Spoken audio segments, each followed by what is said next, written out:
Gender dysphoria में क्या होता है? डिस्फोरिया मीन्स कि आपको डिस्ट्रेस है, आप परेशान हैं, टेंस हैं, स्ट्रेस में हैं, सो अपनी जेंडर से रिलेटेड है, स्ट्रेस में आप हैं, आप परेशान हैं अपनी जेंडर को लेकर। इट मीन्स कि आपको जो बायोलॉजिकल जेंडर असाइन हुई है, जैसे कि आप मेल हैं या फीमेल हैं, लेकिन आपकी जो साइकोलॉजिकल आइडेंटिटी है, साइकोलॉजिकल जेंडर है, वो उससे डिफरेंट है, यानी वो मैच नहीं कर रही आपकी बायोलॉजिकल जेंडर के साथ। बायोलॉजिकल आप मेल हैं लेकिन साइकोलॉजिकल आप फीमेल की कंडीशन है, यानी आप फीमेल फील कर रहे हैं, एज अ इमोशनली आप फीमेल फील कर रहे हैं। और अगर आप बायोलॉजिकल फीमेल हैं देन आप इमोशनली या साइकोलॉजिकली मेल फील कर रहे हैं। So this is the distress. यहाँ पर आप स्ट्रेस में आ जाते हैं, आपकी जो आइडेंटिटी है वो मैच नहीं कर रही होती, जो इनर आइडेंटिटी है, जो आउटर आइडेंटिटी है आपकी, वो मिसमैच हो रही होती है।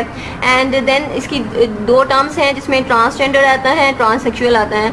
ट्रांसजेंडर में क्या होता है? ट्रांसजेंडर मीन्स कि एक पर्सन जो है उसकी जेंडर आइडेंटिटी यानी जो